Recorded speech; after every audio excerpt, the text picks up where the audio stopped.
Hello friends, this is Gagan here, and I may not be the well groomed out here, or maybe this car is not the well washed out here, but believe me, this will be the only review you need to know before you final your decision with i20. Okay, so first thing first, this is an Asta optional petrol variant of 2016, and in this review I will not tell you the things like how much torque this produces or how much height, weight, length and all. I will not show you the figures because you might have already seen them, or you can go to the review of Auto Portal. Ashish Mashi is the guy doing that. It's an excellent review out there, so you can watch it for those other things. I will since I'm the owner of this car, I'm giving you the owner review out. I'll tell you my experience with this car, and I'll answer the questions which I got from you guys out there on YouTube or on some of my blogs. So let's start. First question I got was a very excellent thing, why I opted for a petrol variant out here. I will be running this car mostly like 1000 or 1200 kilometers in a month, and the difference between the petrol and diesel price is right like 9 to 10 these days. So considering these two facts, I will be saving some 20,000 or maybe 25,000 per year if I go with the diesel one. Okay, but here comes the trick. The diesel variant of this car cost 1,85,000 extra. Okay, so 1,85,000 extra I need to pay for the diesel variant, and what I'll save is just 25,000 a year. So that makes the equation very different, and do the math and you will come to know that it will take me some 7, 8 or 9 years for get the things balanced. That's why I opted for petrol. And then comes the a few minor things I have not considered, but you might consider, which are like the petrol one has a less maintenance cost and all. But this is the reason why I opted for petrol. Also in this review, I'll tell you what are the differences between Asta and Asta optional variant of Elite i20, because that's also a very most of the people are keen to know. Though in the paper they know that it gets a DRL and a projector headlamps and an AVN extra, but there are a few things that has been brought down from the Asta to the Asta optional, which are not there in Asta optional. So I'll explain those things also. So let's start with the walk around of the car, and let's get inside and do the restings.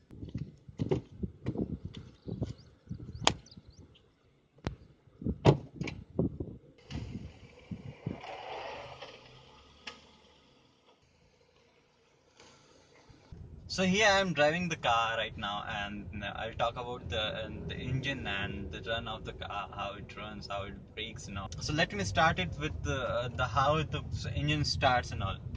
So as soon as you pick your car up, you will notice the torque out there in the low end side is actually low, but it's not actually that low that you will need to press the accelerator of your car. Car will easily pick it up, and without pressing the accelerator, just you need to depress the clutch, and it even picks in the second gear. So it's not at all so low, but yes, compared to the diesel, it is low, and it will be low obviously. And as soon as you start moving, you notice the steering is very light, so light steering that in city you will actually start to love this kind of steering. But as there was a problem in older i20s that the steering was even light at the higher speed also. No, that's not the case now. The Elite i20, at least in this model, at least in this 2016 model, they have improved the steering, and on the higher speed the steering is very much having that weight, which is enough to give you the confidence of driving on even on the speeds of like 130 to 150. So the steering problem has gone. There's no need to worry about it now. And I would still say the keen drivers, the enthusiast drivers, will not find the steering as good as the Maruti steering, because Maruti is actually the fantastic steering and the handling control and all. You will feel very good about that. So no, there's no police out there. It's actually a freeway, but still I need to wear a seatbelt. So now coming to the engine. So most of people said that the engine is actually underpowered, or they might have heard from somewhere, or even I have seen the experts giving the reviews that the petrol engine is underpowered for Elite i20. So I must tell you, all those people who give such review have either not driven the petrol engine properly, or they have actually not even driven. Okay, this engine is actually different. For comparison, let's take it Maruti Suzuki Baleno, Nexa Baleno. Okay, so give it a point of A to B of 1 kilometers. So as soon as you start to accelerate, you will notice that Baleno is pushing you back to the seat. It's having that power, and it's actually taking you away, actually going away from Elite i20. But that's not the mean that Elite i20 is the underpowered there.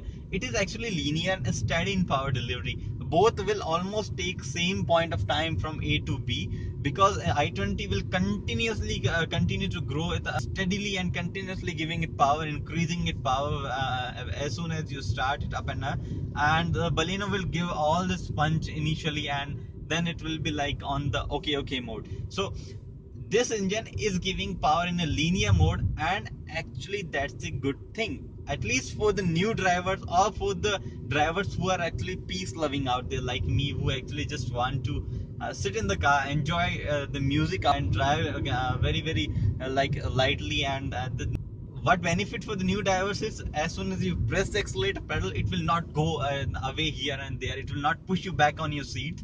It's actually giving very linear power. You might say that it's having a turbo kind of thing, but it's not that. It's actually start giving you that power somewhere around 1500 rpm, and it will be continue to be in the same power, but it will not show you. As soon as you press the accelerator, it will not push you back on your seat. Yes, whenever you need to overtake some truck or anything like that quickly, you need to lower down, and you can do that swiftly. Now, those who are saying it's underpowered, please don't believe them. You need to drive it before you can comment on the engine out here, and you will actually love it when you for like 100 and few kilometers. You will actually start. Now come the main thing about the mileage, about the average, how much average this car gives. So let me tell you, I have not serviced the car yet. So all the figures I am telling, please count one extra in that. So in cities, this car will give you some 12 with the AC. In mixed road conditions, like in cities and highways, or in cities and free roads, or in cities with low traffic, this will give you some 14 kilometer per liter. And on highways, another thing, it will give you 16 to 17 kilometers per liter. And with the AC on condition, it will be not much. There will not be much of the difference out there. So this is all about the mileage of this car. And then people have asked the NVH level, and well, frankly speaking, none of the petrol engine out there produce much sound inside the cabin. And in Elite i20, believe me, you cannot even guess that engine is on. So it's just so calm. There's no extra cladding on the bonnet or nothing. Even the engine is open. There's no cover for the engine under the hood. Still, the engine is so refined, and that's the case for diesel engine too. The diesel engine is having a cover, but it's still so much refined that you won't even notice. The sound of a car running down on the bad roads will be actually more than the engine. And some people have actually asked me what the highest speed you have driven to. So frankly speaking, I have driven it to 130 kilometers, and we were three inside the car, and I was not even knowing that I am doing it above 100 kilometers an hour.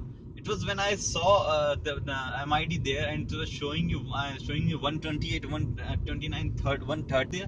Then I actually brought it down, and I was really amazed that okay, this car can do that speed without even letting you know, without even the much sound. So some YouTubers have posted videos of this car reaching some 170, 180. Though I will not recommend you to do, but it can easily get you to the 100 and 110 in some about 2800 RPM. So yes, it's amazing engine to drive. It's powerful. It's linear, steady. There is not that much of peppy that will push you back to your seat, but it's still an amazing engine. Not at all underpowered. Believe me, it's not at all underpowered. So that's all about the engine. Now talking about the braking a bit. What I feel in this car about the braking, such a big tires, fat tires out there, that front brakes obviously are not at all the problem, but the rear brake, the hand brake out here, are actually the problem. They are drum brakes, and I don't know why Hyundai made the decision to go back from a disc brake in i20 to drum brakes in the late i20. In the braking, ABS works perfectly well. There's no problem. This is all about the braking system in this. Asta optional get the amazing DRLs and projector headlamp sitting over the fog lamps here, and they looks very sexy. They have made the on existing Elite i20 even more sexier with that aggressive look of the projector headlamps. And you see, they notice the OVRMs having indicators. Those are also the things followed from Elite i20, and they looks like amazing. And on the back, the lightings are now pretty much sexy. They looks like LED, but they are not LED. And the roof antenna is also present there. Sideline looks even sexier today. There's nothing much of change here, and the DRLs, which makes it aggressive, is the only change out here. So let's move toward the inside and see what is there inside in the engine and in the run. So now talk about the interiors of the cabin, and first talk about the steering. As soon as you step in, you notice the steering out here. So steering of Elite i20 is height and reach adjustable. It can adjust this much on the height and this much on the telescopic way on the reach.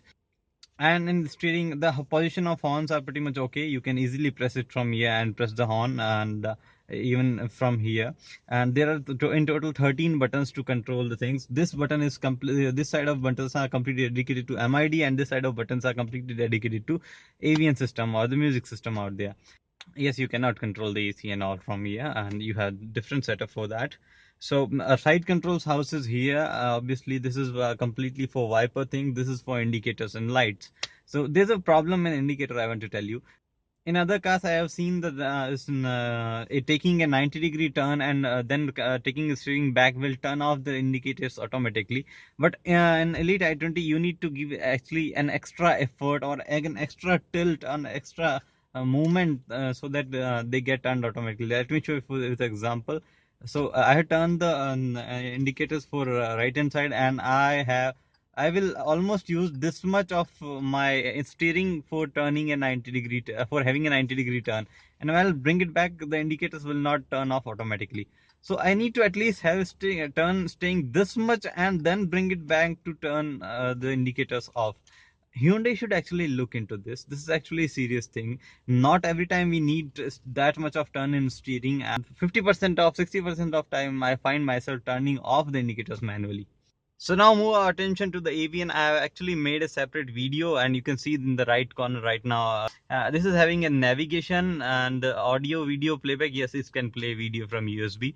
And this is having FM, AM, and along with that you can make a calls from this. So first thing, there is no way to make voice commands, like you can press and say call this and that. No voice commands are there. You cannot use this media, this display for any other purposes like Android Auto or something like that. No, you cannot use that. There are fixed functions, fixed set of functions.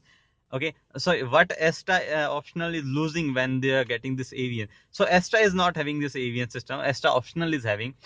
In Asta there is a CD player also. So there's no CD player in Asta optional. Then there used to be a 1 GB internal memory in other i20 variants, which is not there in Asta optional. So you are losing two things in avian itself.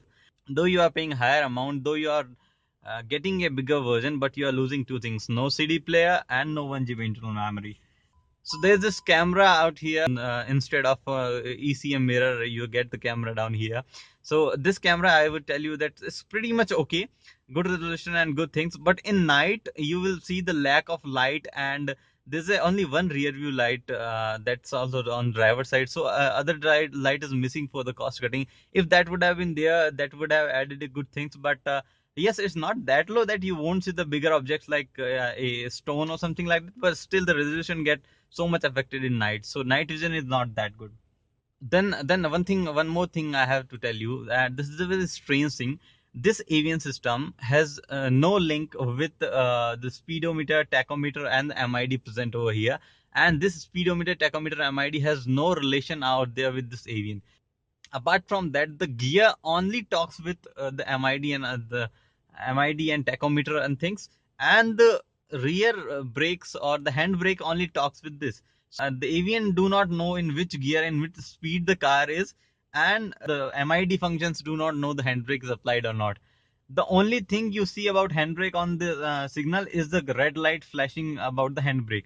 So what there's a mismatch of function in the avian, there's a function of speed control volume. Like as the speed increases, the volume increases, and as the speed decreases, the volume decreases. There's just a gimmick out there because the avian do not know even that what speed car is on. So that's a gimmick, complete gimmick out there. I don't know what that feature is doing on the avian. It's not at all working because there's no connection between these setups. So those function is not of any use. Now when you use MID while driving your car, is not, and they do not know if handbrake is applied or not. Though if you use AVM while driving the car, it will tell you the use handbrake and all. But you can easily use MID without applying the handbrake because it's not even knowing that the handbrake is applied or not. So this is a mismatch of functions. The handbrake only talks with AVM and the gear only talks with the MID. Now someone asked me that how long, if we forget to leave these things off and if we go out, how long it will take to turn them off? Is there any battery saver kind of thing? Yes, there's a battery saver kind of thing, but I don't know the exact time. Maybe 15 minutes it takes before it shut down the avian automatically. So yes, it do get shut off automatically. It will show the warning 2 or 3 times, that the battery discharge warning, and then it will shut off automatically. Talking about AC, this is the completely automatic climate control, what Hyundai calls it, and AC cooling of the AC is very excellent. It won't take more than 2 to 3 minutes to completely cool up the car and give you the satisfaction of sitting inside a good premium hatchback. But then there's a function, you can notice here is written a clean air. So there's a function which actually ionize and deodorize automatically, or and removes the bad odor of the car. That also works very in a very bad manner and very slow manner, and that only works when your air is circulating inside the cabin. If you have air coming out from the cabin, that won't work. You will see, notice the smell coming in the cabin. So that clean air function or ionizing or deodorizing is just a kind of gimmick, I would say. Then talking about the auto climate thing, well, first thing I would like to say that, so I have not seen any car in India yet, apart from a few Mercedes or BMW. I have not driven Audi yet. So apart from those cars, I have not seen automatic climate control working perfectly out there in any car. The main reason why I think the climate control do not work perfectly in this car, because the sensor of the climate control is there near the inside the car, under the windshield, in the completely front end. So sunlight falls directly on it and it senses a bit higher temperature other than the normal. So it actually, whenever I start auto, I don't need any kind of blower speed change or AC speed change right now. But when I'll press auto, you will notice the blower speed going high, high, high and high, and it will always remain on the top 1 or 2 positions. So right now you can see the blower speed on its top, and I don't even need that. So I'll bring it down again manually. So automatic climate control is not at all a thing which you should buy this car for. Maybe if the sensor was here inside the cabin somewhere, or in the rear seat between the driver or passenger seats, maybe it would have worked better. Or maybe even if it was housing here, it would have worked better. But since it is housing there where the direct sunlight falls and the temperature will be obviously high, it's not working perfectly. Talking about the AC vents, you get 4 AC vents in the front. That's one and two, three, and the four. Apart from these 4 AC vents, you actually get two of them below there, 1 and 2, for the legs, and they are not having any control over there, but they are still and so well designed that they spread air all over the compartment below. And then there's this one AC vent for the people below. It's actually having two-way adjustment, so the both passengers can adjust, but height adjustment is only one. There's this cool glove box over here which you can control with this knob over here. And this is the position where you can shut it, and this is the position where you can operate it. But the glove box is not giving much of the cooling. So the rear vents actually have a limitation. They only work, the rear air vents will only get the airflow when you have the air flow directed towards your face, towards your body. If you have airflow directed from the front, from the head or in the legs, the rear passengers will not get airflow. I don't know why it's there, because the rear passengers are having a separate button to control the air. So if no one is sitting back there, we can easily turn that off. But still, why the other two options are not giving that option? I don't know why. That should be there. Apart from that, there's also a slight of the problem when you can control the vents airflow. You can turn off it completely here. So this is completely turned off now. Even after that, I can see air coming out. So this is not a quality thing Hyundai is providing. So talking about storage spaces on the car, there is this big storage space on the passenger side, and on the driver side you get the same one, and on the back side you get a comparatively smaller one which cannot even house a 1 liter bottle, though if a half-liter bottle can easily be fit there, and the same goes with the other passenger there.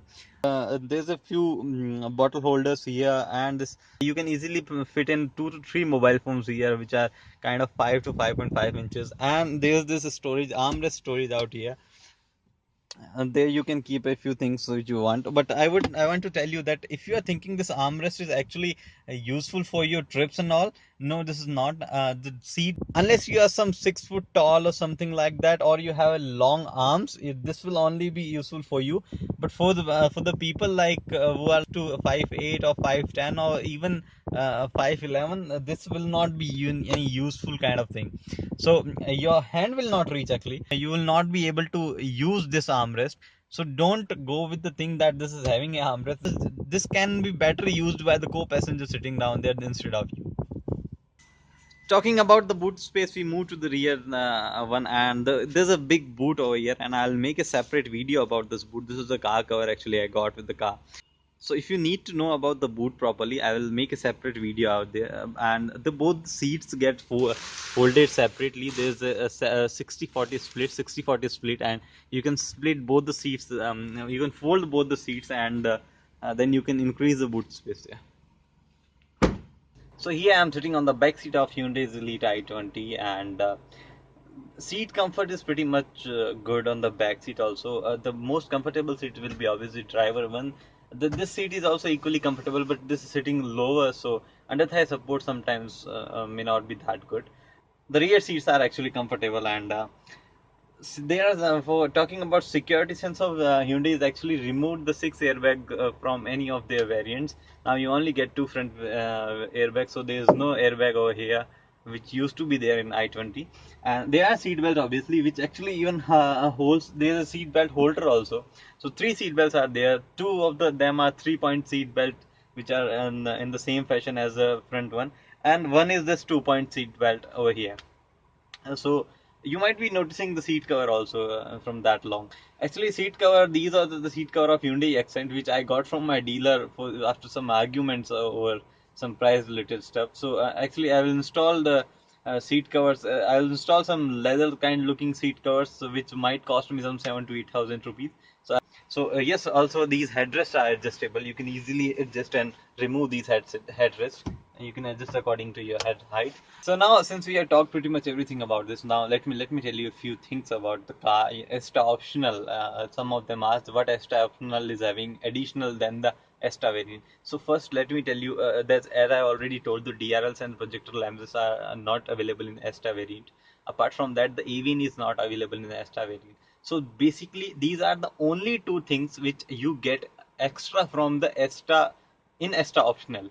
Now you even lose some things. Note the point. You lose 4 things in total. First, you won't get the 1 GB internal memory. Second, you won't get the CD player. Third, you won't get the additional charger socket. Okay, so there are 2 charger plugs in Asta, and in this one there's only 1 charger plug. So you're losing the third one thing you're losing is the charger plug. And the fourth thing is ECM, electrochromic mirror. The rear view mirror in which driver sees the view is actually the normal one here. In Asta, it is a ECM which is auto dimming thing. So whenever a light flashes, it automatically dims it down so that the driver do not get distracted in driving. So that's actually a big thing to remove. The Hyundai has not done a good thing by removing that. So these are the 4 things you will lose if you go to the Asta optional instead of Asta. Though you get the 2 things, that is the avian and the DRLs. Remember, the price is also is a difference of 42,000. Apart from that, Hyundai is continuously increasing the price of Elite i20, but rest sure that Hyundai will not increase the price of Elite i20 now for maybe 1 or 2 years at least, unless they make any changes or add anything, and then they might increase the price. But then till that time they won't increase it. One more thing Hyundai is not giving is the fuel consumption reading in MID. Yes, there's no fuel consumption reading, so you don't know what kind of average your car is giving. You need to calculate that manually, and that also very tricky thing. And apart from that, there is no distance to empty meter, that after in the present available petrol, this your car might run this many kilometers. So that's also missing. Apart from that, auto lock, auto car door lock feature is missing, so they won't automatically lock. You have to press this button and lock all the four cars. So why that is missing, I already told you that the AVN system and the MID are not talking to each other. So AVN system is not even knowing what speed the car is on. So we can easily understand why there is no speed sensing door locks, because the system is not even knowing the car, what speed the car is on. Why I have opted for i20 then? Okay, the first thing, my actually final choice was Baleno, the Suzuki Baleno, but there was a suffocating waiting period of 8 months, which I was not ready to have the 8 months waiting period. So I opted for Elite i20 because it was the second best option I was having. And the apart from that, I was having an option of Honda Jazz, which was actually great car, but then it was overshooting my budget in the diesel variant, and I don't wanted to have an Honda's petrol variant. And Honda this was not as sexy looking as this car. You might be knowing this is the best looking car out there. Even the Baleno is not as good looking as this car, even in the interiors. Now, someone might ask what the changes I will do in my car if I want, if I'm asked to. So first, if I'm able to do, I'll remove the drum brakes and replace it with a disc brake if that is possible. I don't know if that's possible or not, but I'll try. And then I'll remove this normal rear view mirror, inside rear view mirror, and install the ECM, electrochromic rear view mirror. Obviously, I will change all the seat covers to a leather looking one. So this is pretty much all I have to tell you about the Elite i20 out here. And if you have any questions or any doubt which I have not covered out there in this review, you can surely ask them in the comment section down there. And if you have some really tough questions like how I can change some engine tunings out there in the car, or how I can get the body color change, or many of such complicated questions out there, you can always check out a website called teambhp.com. You might be already knowing that it's an excellent forum out there of all the owners, and which gives you answer. All the people out there have tweaked their car or are knowing the best about their car, and they will help you out in everything out there. And for the general queries, you know where to comment. Thanks for watching this video, and if you really like the video, please let me know that in the comment section below. You may or may not like the video, but please do know me in the comment section below. And if you like the video, like it, share it, subscribe it. And I hope I have given you the best honest review of this car, and you will appreciate my things. Thank you.